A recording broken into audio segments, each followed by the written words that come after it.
Hello students, how are you? So students, now today we'll talk about Colrosh law. Okay class, Colrosh law. Okay, this is our Colrosh law. What the Colrosh law says, it is related to what? Conductivity. Not only the single conductivity, it is related to molar conductivity. What is the meaning of this Colrosh law? Listen.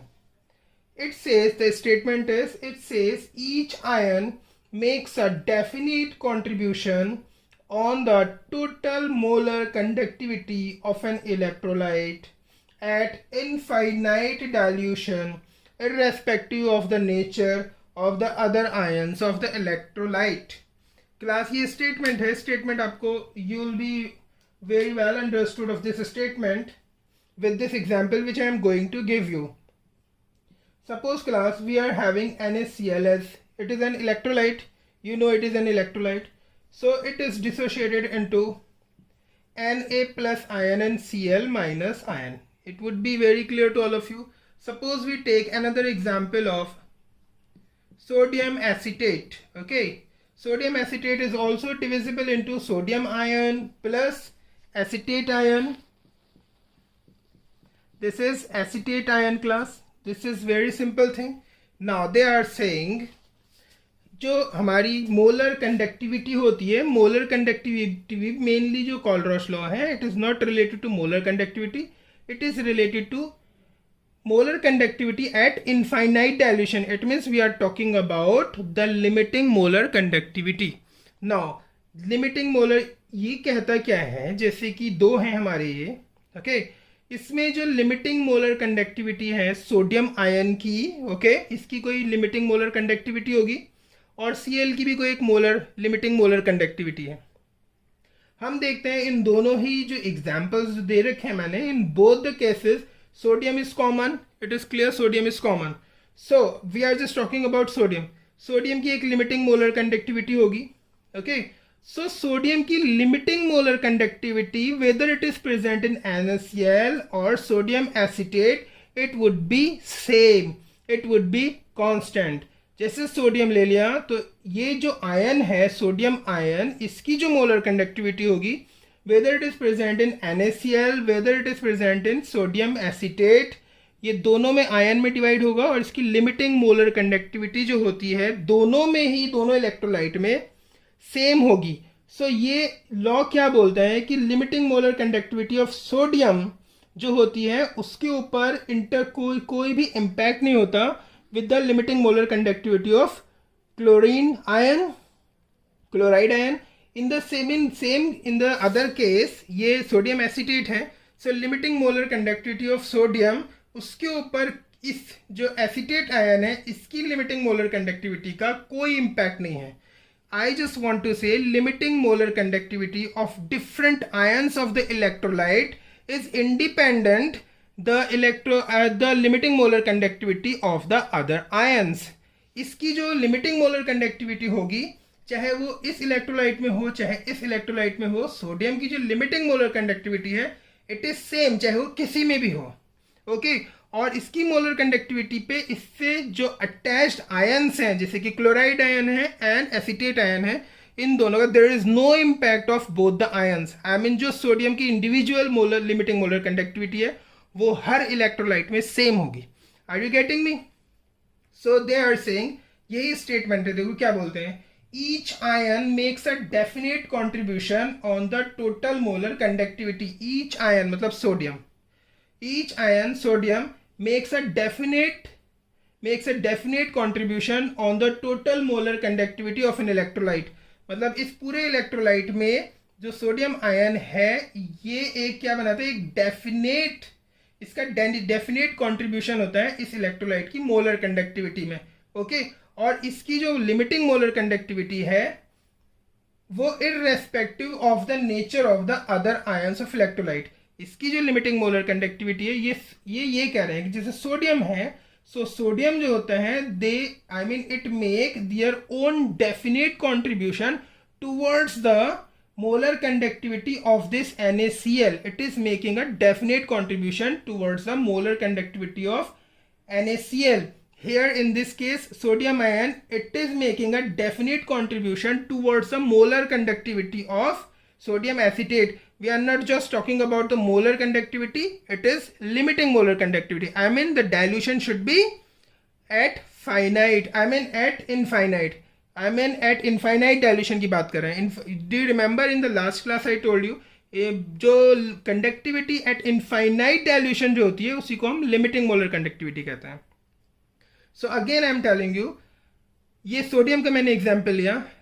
I mean this sodium's limiting molar conductivity in this case और in this case it make their own particular definite contribution towards the limiting molar conductivity of either NaCl और sodium acetate. समझ आया? मतलब ये इसका अपना एक अलग लिमिटिंग मोलर कंडक्टिविटी है और वो कंट्रीब्यूट करता है इस होल इलेक्ट्रोलाइट की लिमिटिंग मोलर कंडक्टिविटी में. और इसकी जो लिमिटिंग मोलर कंडक्टिविटी है वो क्लोराइड आयन की जो लिमिटिंग मोलर कंडक्टिविटी है उससे कोई रिलेशन नहीं है, उससे बिल्कुल irrespective of the nature of limiting. ये कहते हैं ना, irrespective of the nature of the other ions, irrespective of the nature of the limiting molar conductivity of the other ions. Okay, तो सोडियम की अपनी एक अलग है. मैं एक और एग्जांपल ले लेता हूँ. जैसे HCl है, HCl is divided into, it is dissociated into H+ ion and Cl minus. Now the case यहां मैंने सोडियम की ले ली. जैसे मैं एक और एग्जांपल ले लेता हूँ. सोडियम है यहाँ पे, ये सोडियम, ये सोडियम. सपोज अगर सोडियम की इस इलेक्ट्रोलाइट में जो लिमिटिंग मोलर कंडक्टिविटी है वो है 50 NaCl में. सो इसकी लिमिटिंग मोलर कंडक्टिविटी जो हमारा सोडियम एसीटेट है उसमें भी 50 ही होगी क्लास. ओके, समझ आया? चाहे ये Cl के क्लोराइड आयन के साथ अटैच्ड हो, चाहे एसिटेट आयन के साथ अटैच्ड हो, चाहे कोई और आयन्स हो उसके साथ अटैच्ड हो, इसकी लिमिटिंग मोलर कंडक्टिविटी पे कोई इंपैक्ट नहीं होता. ओके क्लास, इसकी लिमिटिंग मोलर कंडक्टिविटी पे कोई इंपैक्ट नहीं होता. चाहे इसमें है तब भी 50 सपोज, और तो इसमें एसिड सोडियम एसिटेट में भी 50 ही होगी. ऐसे ही एक और केस ले लेते हैं. जैसे कि NaCl में Cl की अगर हम लिमिटिंग मोलर कंडक्टिविटी देखते हैं तो सपोज हमने माना इसकी 30 है. सो अगर इसकी 30 है NaCl में limiting molar conductivity, I mean the conductivity at infinite dilution, अगर इसकी 30 है NaCl में तो इसकी HCl में भी जो होगी ना limiting molar conductivity, it should B 30. और इसकी लिमिटिंग मोलर कंडक्टिविटी पे ना तो सोडियम की लिमिटिंग मोलर कंडक्टिविटी का कोई इम्पैक्ट होगा और ना ही ये H+ आयन की लिमिटिंग मोलर कंडक्टिविटी का कोई इम्पैक्ट होगा. इसकी अपनी एक लिमिटिंग मोलर कंडक्टिविटी है. Okay, are you getting me? समझ आया? तो सबकी अपनी एक लिमिटिंग मोलर कंडक्टिविटी होती है और वो इंडिपेंडेंट होती है of what nature of the other ions. जैसे कि NaCl में Na की है तो वो Cl के नेचर से बिल्कुल अलग है. जैसे कि हमारे यहाँ पे सोडियम एसीटेट में जो Na की है वो हमारा एसीटेट आयन से बिल्कुल अलग है, उससे कोई इम्पैक्ट नहीं है उसका. ऐसे ही जहाँ पे Cl की क्लोराइड आयन की यहाँ पर NaCl में है तो इस क्लोराइड आयन की लिमिटिंग कंडक्टिविटी के ऊपर इस सोडियम आयन की लिमिटिंग कंडक्टिविटी का कोई इम्पैक्ट नहीं है. ऐसे ही यहाँ पर chloride ion in the HCl, this chloride ion having is its own limiting molar conductivity on which there is no impact of the H+ ion. I think it would be clear to all of you right now. Okay class. Now class, in ions की जो मैंने बताया अभी, जैसे NaCl, रब कर दूं. Now listen, like NaCl, okay, इन आयंस की जो लिमिटिंग मोलर कंडक्टिविटी है Cl माइनस, इसकी अपनी एक लिमिटिंग मोलर कंडक्टिविटी है and this Cl chloride ion is also having its own limiting molar conductivity. So इन दोनों की क्लास जो लिमिटिंग मोलर कंडक्टिविटी है ना, उसको हम क्या बोलते हैं? इनको हम बोलते हैं molar ionic conductivity. Molar ionic conductivity.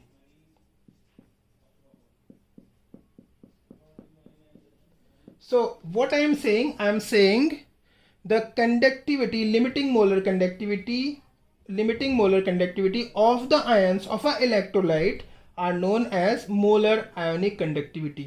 ये क्योंकि ions हैं, okay, जैसे क्लोराइड की भी जो हमारी limiting molar conductivity होगी, it should also be considered as the molar ionic conductivity. So Na sodium ion की जो लिमिटिंग मोलर कंडक्टिविटी है, it is molar ionic conductivity. In the same manner the chloride ion is also having its own molar ionic conductivity. And limiting molar conductivity किसको कहेंगे फिर? NaCl electrolyte की जो conductivity है, जो मोलर कंडक्टिविटी है eight infinite dilution, उसको हम बोलेंगे limiting molar conductivity. Limiting molar conductivity. Okay, so this would be considered as, इसकी molar conductivity would be considered as the limiting molar conductivity or the molar conductivity at infinite dilution. This is represented by this. Do you remember I told you? It is limiting molar conductivity. NaCl है, so we can write here molar conductivity of NaCl. Okay, so it would be represented as like this. If we talk about the molar ionic conductivity of different ions, it is represented by lambda. Lambda naught लगाओ. और अगर ये sodium ion की है, so it is represented by Na plus. If we talk about this chloride ion, so it would be represented like lambda Cl minus. Okay class, this is molar ionic conductivity and this is limiting molar conductivity or molar conductivity at infinite dilution. Now class listen, एक और इनका statement था Kohlrausch law का. I am just going to tell you. Limiting molar conductivity of an electrolyte, limiting molar conductivity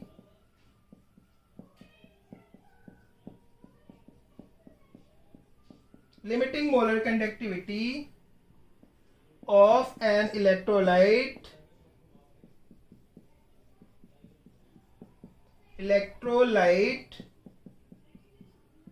is the sum of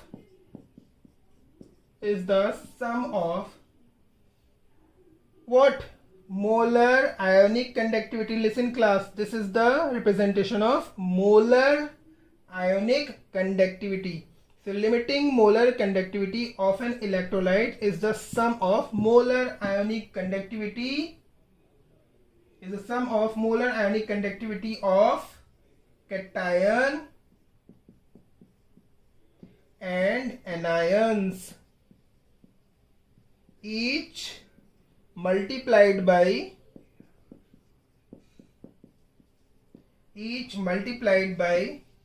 the number of ions present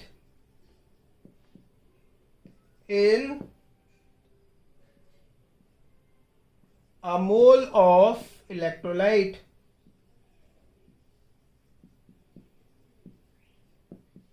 What I really mean this, ये कह रहे हैं limiting molar conductivity of an electrolyte.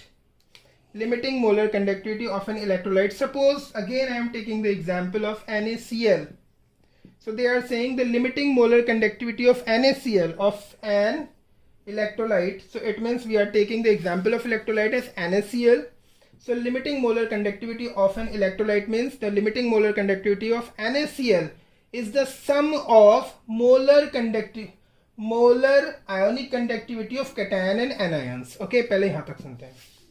So ये कह रहे हैं NaCl एक electrolyte की जो लिमिटिंग मोलर कंडक्टिविटी है, actually this is the sum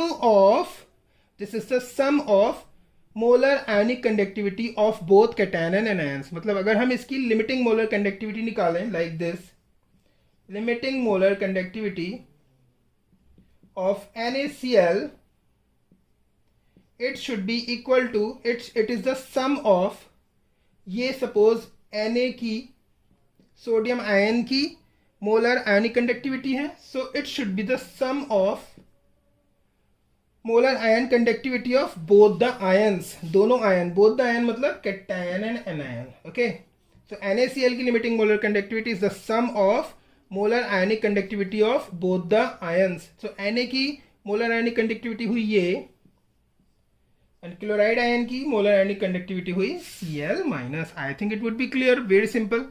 So the limiting molar conductivity of NaCl will become the molar ionic will become the sum of molar ionic conductivity of sodium ion and the molar ionic conductivity of chloride ion. ये कह रहे हैं, ठीक है. अभी आगे एक चीज और बोलते हैं. जैसे मैंने NaCl की ले ली, अब बताओ मुझे निकालनी है KCl की. KCl की निकालनी है. So molar conductivity, limiting molar conductivity of potassium iodide, it should be molar ionic conductivity of potassium ion plus molar ionic conductivity of chloride ion. ये इनका सम होगा. ओके, समझ आया? मैं इसको रब कर दूं. I think it would be clear to all of you. Now listen class. अब मैं ले लेता हूं example. Suppose CaCl2, calcium chloride. So we'll just have to find out the limiting molar conductivity of calcium chloride. So suppose limiting molar conductivity of calcium chloride, it is suppose like this. Limiting molar conductivity of calcium chloride is this. This should be the sum of molar ionic conductivity of both the ions. So calcium की ले लेते हैं. Calcium की this, it should be the sum, है ना, plus chloride ion की ले ली. Are you getting me, class? This is the sum. But the main thing is the Colroche law says जितने atoms, जितने ions होंगे इसमें, there should be the multiplication with the ions. If we are having 2 ions of chloride, then we'll have to multiply it with 2. Okay? अब एक और ले लेते हैं हम. जैसे AlCl3 की हमें निकालनी है. So limiting molar conductivity of aluminum chloride, it would be the sum of molar ionic conductivity of aluminium plus molar ionic conductivity of chloride ion. But how many chloride ions are present in AlCl3? Obviously 3. So we'll have to multiply this by 3. Okay class, I think it will be clear to all of you. Now अब हम discuss करेंगे इसके applications. Okay class, now we'll discuss applications. Okay, रब करता हूँ इसको मैं.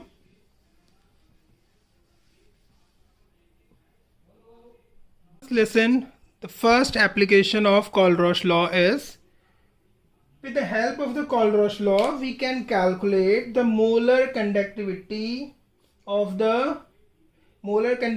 at infinite dilution of weak electrolyte. Okay, अगर हमें weak electrolyte की molar conductivity at infinite dilution find करनी है, so with the help of Colroche law we can find out. Okay, easily. You know one thing, हमें weak electrolyte हमारे पास है and we want to get the limiting molar conductivity और molar conductivity at infinite dilution weak electrolyte की. So class वो जो बताया था ना infinite dilution, you know class, infinite dilution for the weak electrolyte वो एक इमेजिन करने वाली चीज़ है, इमेजिनरी चीज़ है. इनफाइनाइट डायल्यूशन करना it is not possible. Infinite किसी को डायल्यूट करना, this is not possible. Okay, so infinite dilution, I mean if it is possible, it is a very difficult process. Okay, so अगर मान लो हमने ये ले लिया, कोई हम ले लेते हैं यहाँ पर acetic acid. Okay class, this is a weak electrolyte. Okay, हमें इस वीक इलेक्ट्रोलाइट की हमें पता करनी है molar conductivity at infinite dilution. हमें इसकी पता करनी है molar conductivity at infinite dilution. Okay, infinite dilution मतलब हमें इसकी लिमिटिंग मोलर कंडक्टिविटी पता करनी है. सो इस एसिटिक एसिड को, क्योंकि ये एक वीक इलेक्ट्रोलाइट है, ये 100% तो डिसोशिएट होगा नहीं वाटर में. We know very well. Okay, everyone knows this as it is a weak electrolyte. और तो हमें क्या करना पड़ेगा, इसकी लिमिटिंग मोलर कंडक्टिविटी पता करने के लिए हमें इसके कॉन्सेंट्रेशन को इनफाइनाइट तक डाइल्यूट करना होगा. Are you getting me? हमें इसकी लिमिटिंग मोलर कंडक्टिविटी पता करने के लिए या molar conductivity at infinite dilution पता करने के लिए we'll have to make it dilute till the infinity. So is it possible कि हम इसके एसिटिक एसिड के जो एसिटिक एसिड का जो सोल्यूशन है उसको हम इनफाइनाइट तक डाइल्यूट करें? बहुत डिफिकल्ट है. If it is possible, it is very difficult. Okay, infinitely dilute करके फिर उसके बाद हम पता करें कि what is the molar conductivity इसकी इसकी पता करेंगे, इसकी पता करेंगे, फिर सम करेंगे, इट इज़ वेरी डिफिकल्ट। तो फिर हम कैसे पता लगा सकते हैं इसकी वीक इलेक्ट्रोलाइट की molar conductivity at infinite evolution? How is it possible to make, how is it possible to calculate? Okay, तो कोलरॉश लॉ के जो लॉ हैं उसके with the help of that law we can find out the molar conductivity at infinite dilution of the weak electrolyte. देखो कैसे हम इसकी molar conductivity, एक वीक इलेक्ट्रोलाइट है, इसकी हम molar conductivity, limiting molar conductivity हम पता करेंगे स्ट्रॉन्ग इलेक्ट्रोलाइट से। Are you getting me?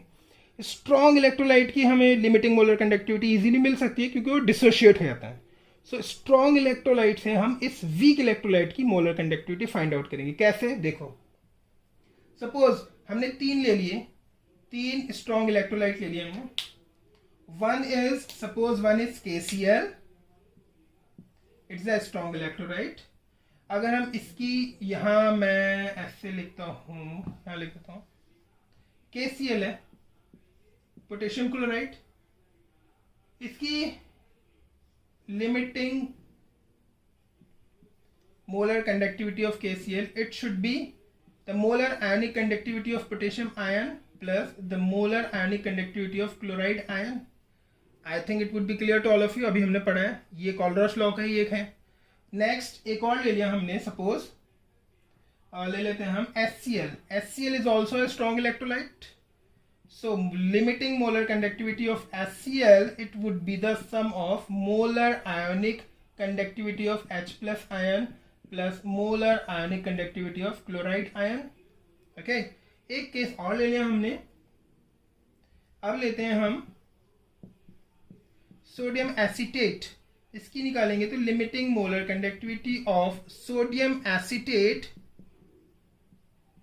would be equal to the molar ionic conductivity of acetate ion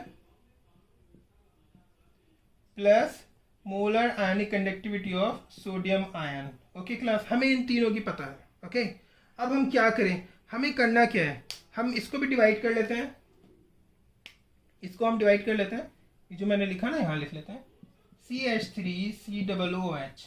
अगर हम इसको डिवाइड करें, ओके, तो ये बनेगा, आई मीन इसको डिसोशिएट करें, सो एक acetate ion plus H plus ion. Okay class, हमें इन इक्वेशंस को करना क्या है? Do you remember in thermodynamic we did like this? हम ऐसी इक्वेशन लिखते थे और उनको प्लस माइनस इस तरीके से करते थे, उन इक्वेशंस को ऐसे प्लस और माइनस करते थे कि घूम फिर के जो हमें चाहिए होता था ना प्रोडक्ट, वो मिल जाए। तो हमें करना क्या है, इसमें हमें ये वाला प्रोडक्ट चाहिए। ओके, मतलब इन जो इक्वेशंस हैं हमारी, इनको किस तरीके से, देखो अगर मैं इसको ऐसे लिख लूँ क्लास, लिसन, मैं इनको इसकी फॉर्म में ही लिख लेता हूँ। सपोज मैं इसको लिखता हूँ, हमें क्या पता करना है, हमें यही तो पता करना है, limiting molar conductivity of acetic acid. So it will be the molar limiting molar conductivity, molar ionic conductivity of acetate ion plus molar ionic conductivity of H plus ion. तो हमें क्लास क्या करना है, ये एक वीक इलेक्ट्रोलाइट है, इसकी limiting molar conductivity पता करनी है with the help of strong electrolyte. ये तीनों स्ट्रॉन्ग इलेक्ट्रोलाइट हैं, 1, 2 और 3।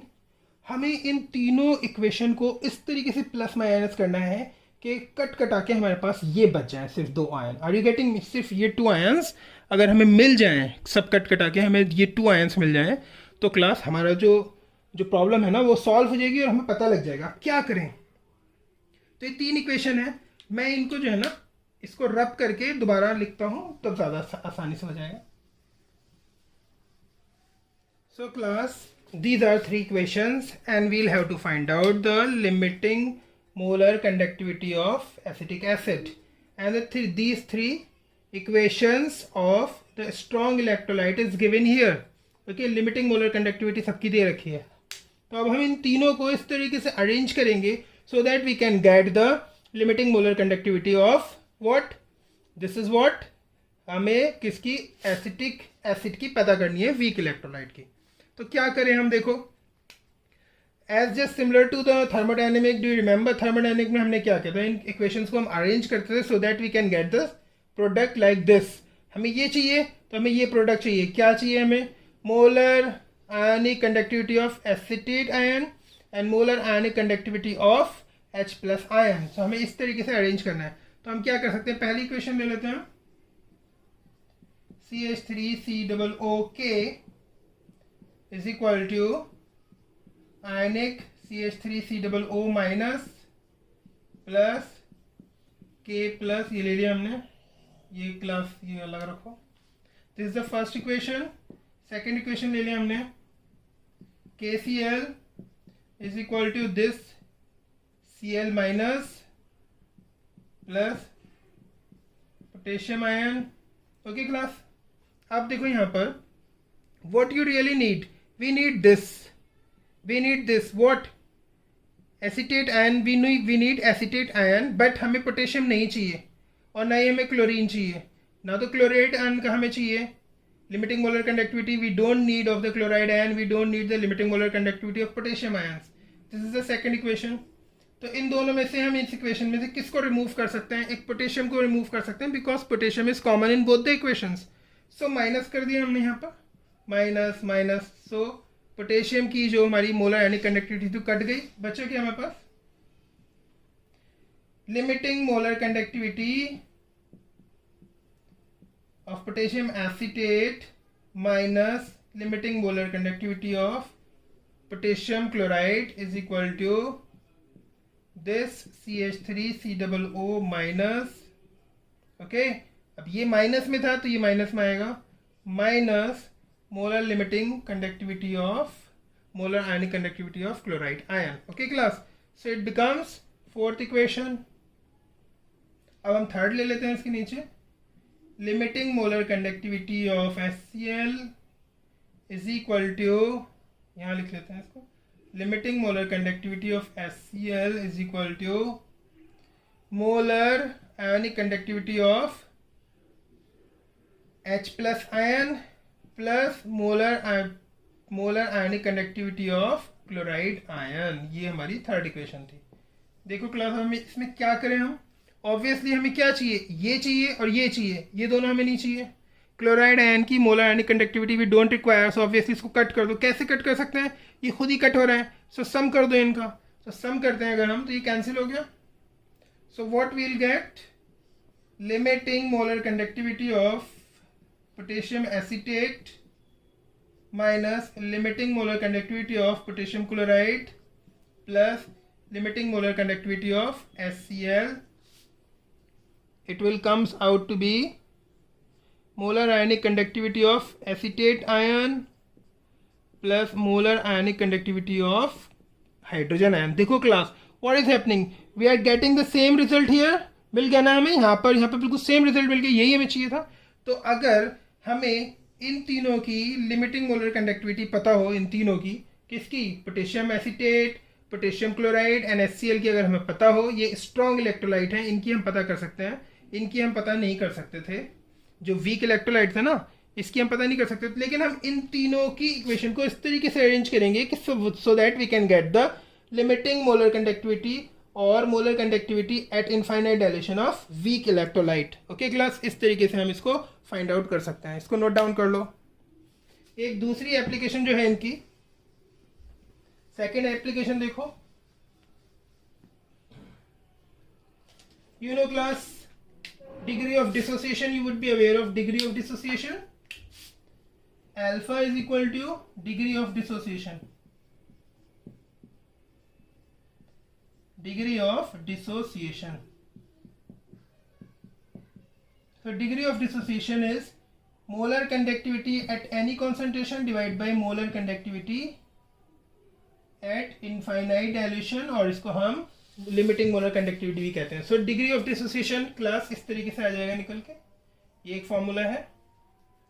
ओके, यहाँ पर 100% डिसोसिएशन होता है इलेक्ट्रोलाइट का, and at any concentration of weak electrolyte, यहाँ तो 100% डिसोसिएट नहीं होता, बट एट दिस केस जब ये इनफाइनाइट डायल्यूशन है, so there would be the 100% dissociation of electrolytes. So अगर हम इन दोनों को डिवाइड करेंगे, obviously we'll get degree of dissociation. इससे हम डिसोसिएशन कांस्टेंट भी फाइंड आउट कर सकते हैं। This is C alpha square, do you remember, we have already talked about this in solution chapter. Now the value of C we can put here, the value of alpha, degree of dissociation we can put here. C is what? It is concentration. So alpha की value रखते हैं हम. So ये हो गया dissociation constant is equal to C. Alpha की value रखो.